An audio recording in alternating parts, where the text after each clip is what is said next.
Hello friends, बहुत बहुत स्वागत है आज के सेशन में आप सभी का। जैसा कि आप जानते हैं कि पिछले वीडियोस में डायमेंशनल एनालिसिस हम लोगों ने स्टार्ट किया है और उसी सीरीज में आज एक नए वीडियो के साथ मैं आपके साथ जुड़ रही हूँ। फ्रेंड्स, आज के वीडियो में हम स्टडी करने वाले हैं डायमेंशनल एनालिसिस के अंदर एक बहुत ही इम्पॉर्टेंट टॉपिक, और वो है relation among different physical quantities.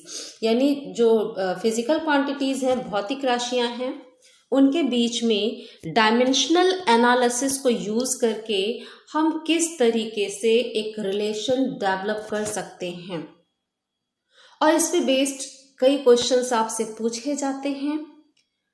तो कैसे हम रिलेशन डेवलप कर पाएंगे डायमेंशनल एनालिसिस को यूज करके, इस पर आज इस वीडियो के द्वारा हम लोग सीखेंगे।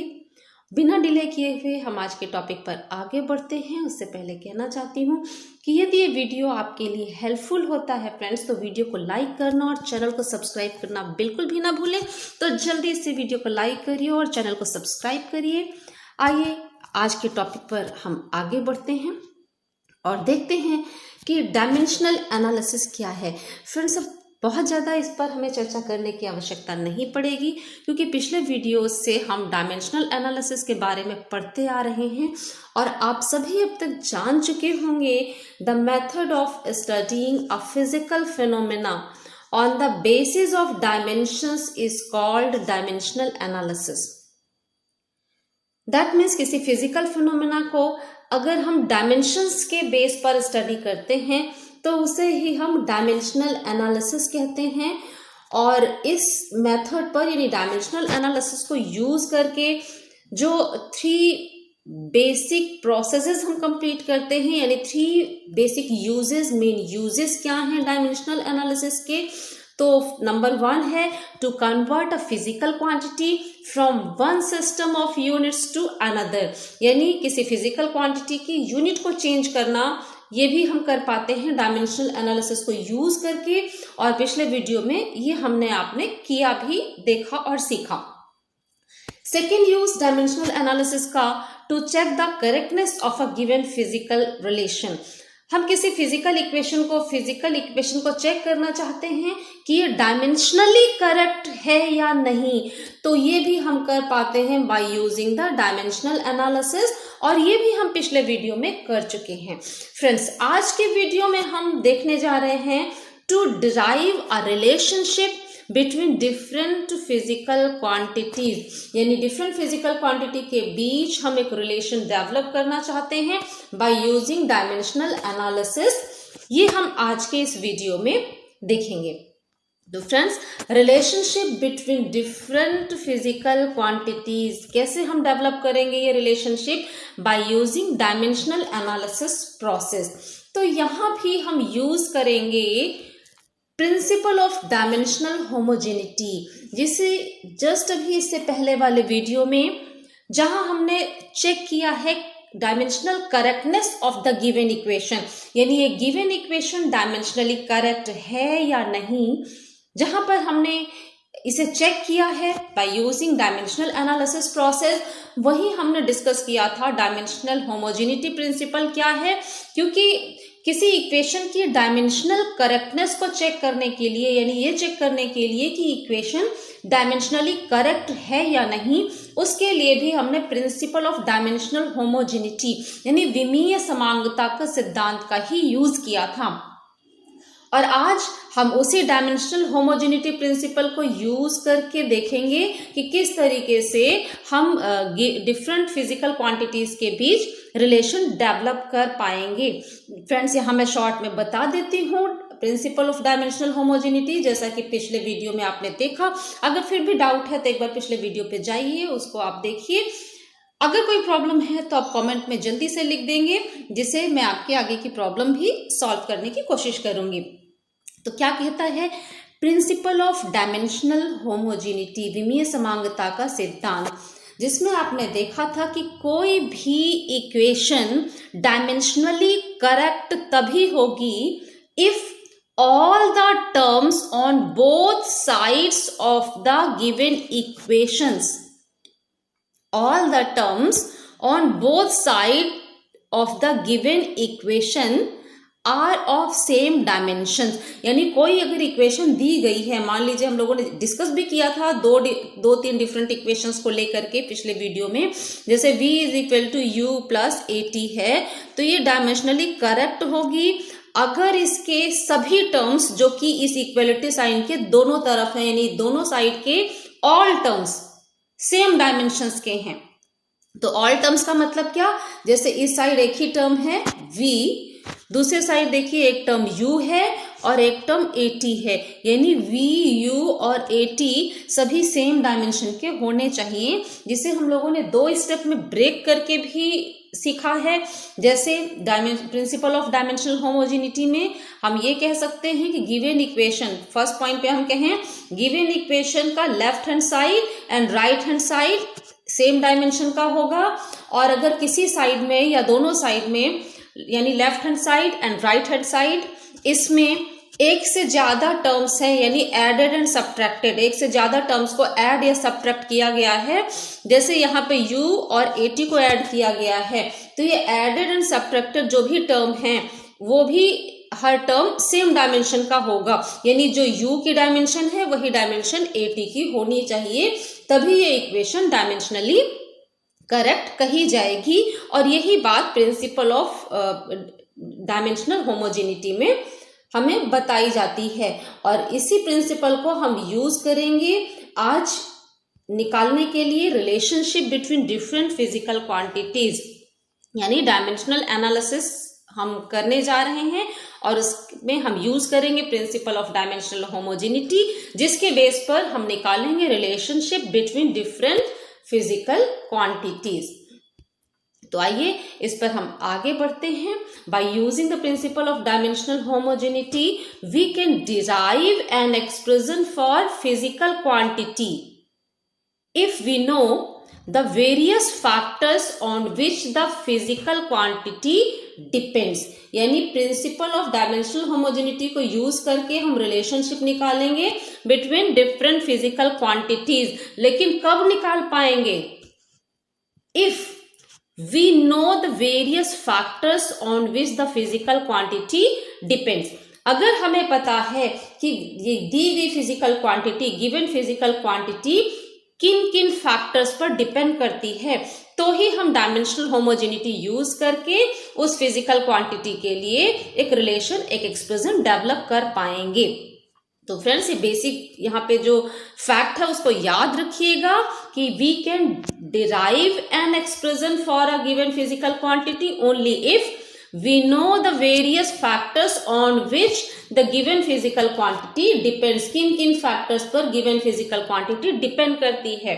फॉर एग्जाम्पल, आइए एग्जाम्पल पर आ जाते हैं जिससे हमें और अच्छे से समझ में आ जाए, और ये एक एग्जाम्पल होगा, इसके बेस पर आप बहुत सारे और क्वेश्चन सॉल्व करिएगा।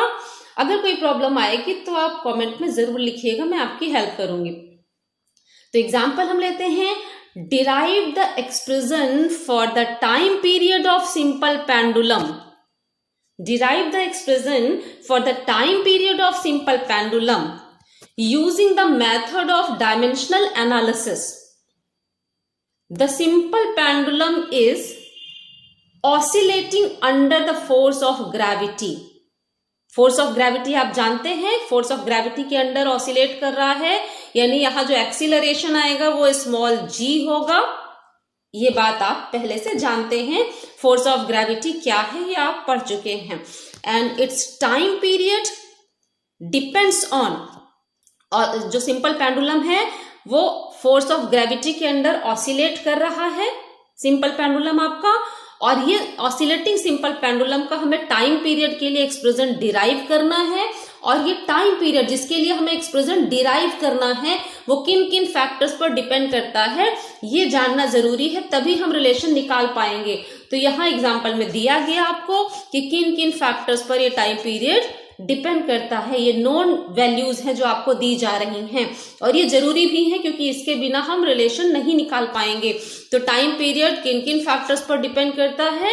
Number 1, mass small m of the Bob. जो सिंपल पेंडुलम है इसमें ये बॉब है पेंडुलम, और ऑसिलेटिंग जो पेंडुलम है यानी सिंपल पेंडुलम है, उसका टाइम पीरियड इस बॉब के मास पर डिपेंड करता है, स्मॉल एम पर डिपेंड करता है। नंबर 2 किस पर डिपेंड करता है? Length small L of the pendulum. यहां लेंथ से मतलब इफेक्टिव लेंथ से है, प्रभावी लंबाई से है। और इफेक्टिव लेंथ भी आप पिछले वीडियोस में अगर आपने देखा है सिंपल पेंडुलम वाला मेरा वीडियो, तो वहां आपने देखा है कि इस बॉब के सेंटर से लेकर के जिस पॉइंट से इसको सस्पेंड किया गया, लटकाया गया है, वहां तक की लेंथ को हम कहते हैं इफेक्टिव लेंथ यानी प्रभावी लंबाई, वो है स्मॉल एल। और इस स्मॉल एल पर टाइम पीरियड डिपेंड करता है सिंपल पेंडुलम का। थर्ड पॉइंट जिस पर डिपेंड करता है टाइम पीरियड ऑफ ऑसिलेशन, वो है acceleration due to gravity small g at that place. जिस प्लेस पर पेंडुलम है उस प्लेस पर एक्सीलरेशन ड्यू टू ग्रेविटी क्या है, उस पर डिपेंड करता है टाइम पीरियड। यानी यहाँ 3 फैक्टर्स दिए गए हैं, नोन फैक्टर्स, जिस पर time period of simple pendulum depend करता है, और इसी टाइम पीरियड के लिए हमें एक्सप्रेशन डिराइव करना है। और वो कौन कौन से फैक्टर्स हैं जिस पर टाइम पीरियड डिपेंड करता है? Small L, small M, small L and small G. Small M यानी mass of the bob, small L यानी effective length of the simple pendulum, and small G that means acceleration due to gravity. तो friends, अब आइए इसको use करके हम principle of dimensional homogeneity कैसे apply करें कि हमें रिलेशन मिल जाए for the time period of the simple pendulum. आप जानते हैं कि टाइम पीरियड को आप कैपिटल टी से रिप्रेजेंट करेंगे। As we know, capital T यानी time period of oscillating simple pendulum depends on small M, small L and small G. ये बातें आपको बताई गई हैं, नोन फैक्टर्स हैं ये, कि इन चीजों पर डिपेंड करता है time period. So we can assume, अब जब हमें पता है एम, एल और जी पर कैपिटल टी यानी टाइम पीरियड डिपेंड करता है, तो हम यहां मान सकते हैं that capital T is proportional to the m to the power a, l to the power b and g to the power c। कैसे डिपेंड करता है? m, l और g पर डिपेंड तो करता है, लेकिन हमने मान लिया m की पावर a पर डिपेंड करता है। ये पावर हमें नहीं बताई गई, यही पावर हमें निकालना है कि कैसे डिपेंड करता है। जैसे ही हमें ये पावर a, b, c पता चल जाएगा तो हमें t के लिए एक एक्सप्रेशन मिल जाएगा, क्योंकि हमें ये बता दिया गया कि m, l और g पर डिपेंड करता है। अब हमें पता लगाना है कि कैसे डिपेंड करता है, यानी m की पावर कितनी होनी चाहिए उस रिलेशन में, l की पावर कितनी होनी चाहिए और g की पावर कितनी होनी चाहिए। तो इसे निकालने के लिए हमने मान लिया कि m की पावर a पर डिपेंड करता है, l की पावर b पर और g की पावर c पर डिपेंड करता है। That means t is proportional to m to the power a, l to the power b and g to the power c। अब अगर हम ये प्रोपोर्शनैलिटी साइन हटाते हैं और उसकी जगह इक्वल का साइन बनाएं, तो हमें एक प्रोपोर्शनैलिटी कांस्टेंट डालना पड़ता है, जिसे हमने यहां कैपिटल K से रिप्रेजेंट किया, यानी कैपिटल K एक प्रोपोर्शनैलिटी कांस्टेंट है and this constant K is dimensional less constant. इसका कोई भी डायमेंशन नहीं होगा। फ्रेंड्स, अगर यहां कोई रिलेशन आपके पास ऐसा है जहां ये कांस्टेंट डायमेंशनल लेस नहीं है, तो फिर डायमेंशनल एनालिसिस प्रोसेस को यूज करके रिलेशन निकालना पॉसिबल नहीं होता है। क्योंकि हमें डायमेंशनल एनालिसिस यूज करना है, तो हमें principal of dimensional homogeneity use करने के लिए लेफ्ट साइड और राइट साइड के सभी टर्म्स का हमें डायमेंशन पता होना चाहिए। और अगर प्रोपोर्शनैलिटी कांस्टेंट कोई डायमेंशन वाला है, डायमेंशन लेस नहीं है, तो हमें उसका भी फिर डायमेंशन पता होना चाहिए, जो कि यहाँ पे नहीं गिवन है, पता नहीं है हमें। इसलिए फिर हम डायमेंशनल एनालिसिस पर based principal of dimensional homogeneity नहीं यूज कर पाएंगे। हम सिर्फ वही रिलेशन यहां निकाल पाते हैं जहां की कांस्टेंट के डायमेंशन लेस है। तो फ्रेंड्स, दिस कांस्टेंट के is dimension less constant. Now अब हमें इस पर अप्लाई करना है डायमेंशनल एनालिसिस। जिस पर बेस्ड है हमारा प्रिंसिपल ऑफ डायमेंशनल होमोजेनिटी, उसे यूज करना है। तो उसे यूज करने के लिए इस इक्वेशन नंबर 1 के लेफ्ट साइड और राइट साइड जितने भी टर्म्स हैं उन सबका डायमेंशन हम लिखेंगे। और डायमेंशनल होमोजेनिटी प्रिंसिपल कहता है कि इक्वेशन डायमेंशनली करेक्ट तभी होती है जब उसके दोनों साइड के जो टर्म्स, सभी टर्म्स हैं उनके डायमेंशन सेम हो। यानी हम देखेंगे लेफ्ट साइड का dimension is equal to right side का डायमेंशन। तो उसके लिए इक्वेशन 1 के दोनों साइड यानी लेफ्ट साइड और राइट साइड के डायमेंशन हम लिखें। तो लेफ्ट साइड है टाइम पीरियड। टाइम पीरियड क्या है? टाइम है। तो टाइम का डायमेंशन आप जानते हैं कैपिटल टी होगा। तो लेफ्ट साइड का डायमेंशन आ गया कैपिटल टी। डायमेंशन है इसलिए इसे हमने स्क्वायर ब्रैकेट में लिखा। राइट साइड में कांस्टेंट के डायमेंशन लेस है, उसका कोई भी डायमेंशन नहीं होगा। स्मॉल m यानी मास है जिसका डायमेंशन कैपिटल M होगा, जिसकी पावर a, जो कि आपने एज्यूम किया है। दूसरा टर्म है स्मॉल l जो कि इफेक्टिव लेंथ है, यानी उसकी डायमेंशन कैपिटल L लिखेंगे, उसकी पावर है b। तीसरा टर्म है small g, acceleration due to gravity. और आप जानते हैं कि एक्सीलरेशन का डायमेंशन क्या होता है? L to the power -2। आप निकाल के चेक कर लीजिएगा, कोई भी प्रॉब्लम है तो पिछले वीडियोस में जाकर एक बार देख लीजिएगा। तो स्मॉल g की डायमेंशन हमने लिख ली L टू द पावर -2 और उसकी भी पावर कितनी है? c, यानी L टू द पावर -2 की पावर लगा दी यहाँ पे c। अब इसे हम सॉल्व कर लेते हैं एक स्टेप और। तो जो t है इसके साथ m नहीं है, l नहीं है। नॉर्मली हम m, l और t के टर्म्स में डायमेंशन को लिखना प्रेफर करते हैं। चूंकि यहाँ m नहीं है इसका मतलब है उसकी जगह 1 होगा, l नहीं है उसकी जगह भी 1 होगा, यानी m टू द पावर 0 जिसका मतलब है 1। ये हम लिख सकते हैं L टू द पावर 0 लिखेंगे और t है यानी t टू द पावर 1। आप जानते हैं किसी भी वेरिएबल की पावर 0 का मतलब होता है 1, यानी अगर x टू द पावर आप 0 लगा देते हैं इसका मीनिंग है 1। तो इसी तरह हमने m टू द पावर 0 लिख दिया यानी 1, L टू द पावर 0 लिख दिया यानी 1, और 1 इंटू 1 होता है, तो उससे कोई चेंज हमारे रिलेशन पर नहीं आने वाला है। तो इस तरीके से हमने लेफ्ट साइड को कंप्लीट किया। राइट साइड में देखते हैं m to the power a है, L टू द पावर देखिए ये b है, और इसको जब सॉल्व करेंगे तो L to the power c है। और अगर हम मल्टीप्लाई करेंगे L to the power b और L to the power c को तो इसकी पावर ऐड हो जाएंगी। आप मल्टीप्लिकेशन इस टाइप का अलजेब्रा में सीखे होंगे, पावर ऐड होगी तो L to the power b plus c बन जाएगा। तो इसीलिए हमने यहाँ L to the power b plus c लिखा and the last t to the power आ जाएगा -2c।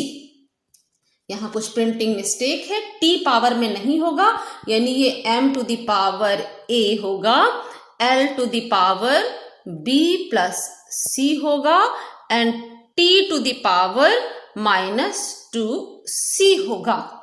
तो फ्रेंड्स ये रिलेशन आपको मिल गया। अब हमें कंपेयर करना है dimensions of similar quantities on both side. Friends dimensional analysis principle जो के बेस पर प्रिंसिपल ऑफ डायमेंशनल होमोजेनिटी क्या कहता है कि सिमिलर जो फिजिकल क्वांटिटीज हैं उन्हीं को हम ऐड, सब्ट्रैक्ट या फिर कंपेयर करते हैं, क्योंकि किसी इक्वेशन की करेक्टनेस के लिए, डायमेंशनल करेक्टनेस के लिए जरूरी है कि उसके दोनों साइड के डायमेंशन सेम हो, या जितने भी टर्म्स को आपने ऐड, सब्ट्रैक्ट किया है वो सभी सिमिलर डायमेंशन के होने चाहिए। दैट मीन्स एक सी फिजिकल क्वांटिटी को ही आप ऐड, सब्ट्रैक्ट या कंपेयर कर पाएंगे।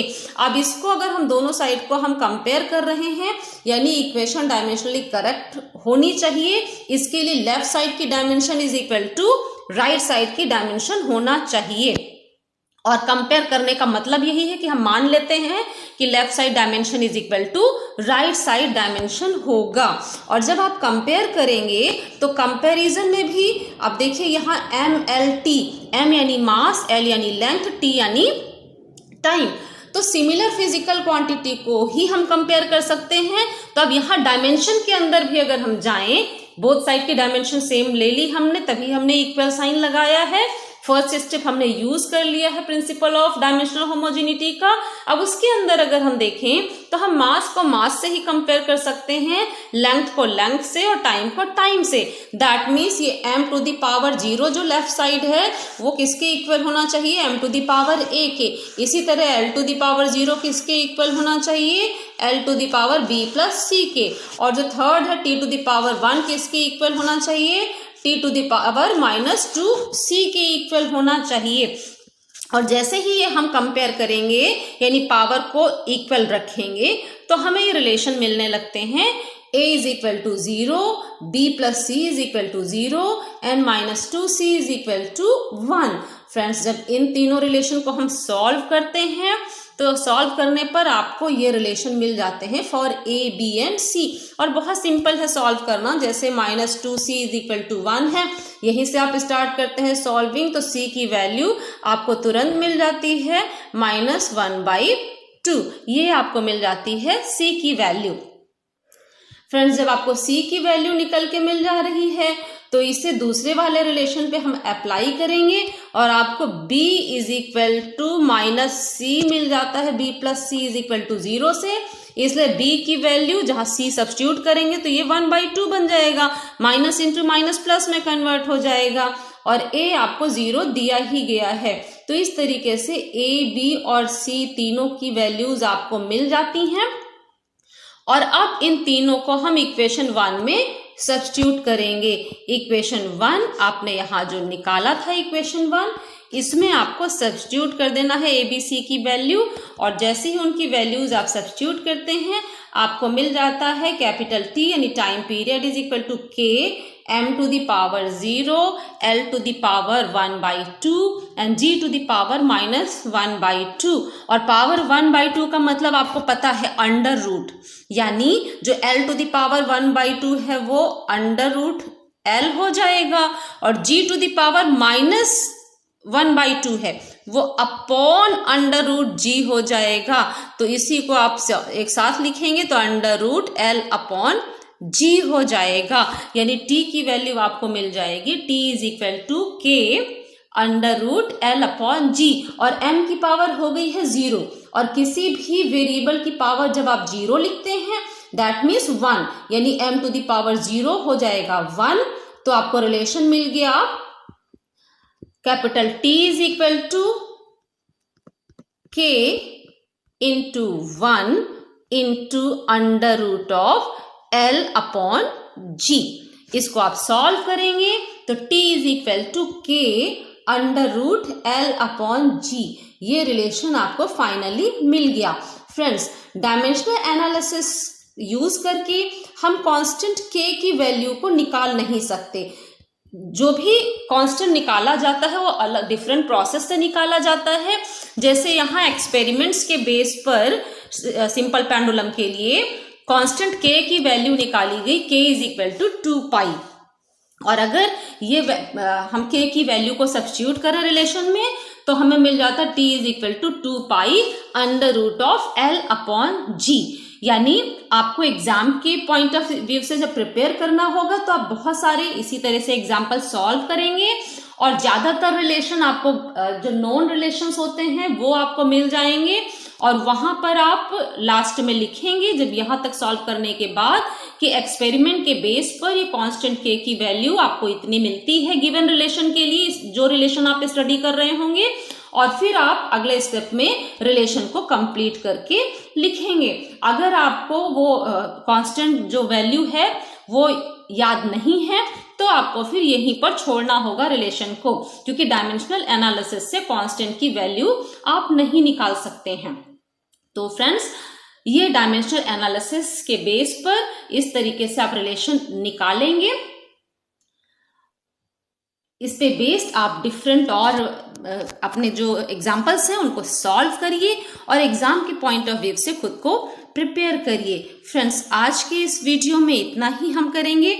आगे की जानकारी के लिए आगे के वीडियोस देखते रहिए और आज का वीडियो देखने के लिए थैंक यू।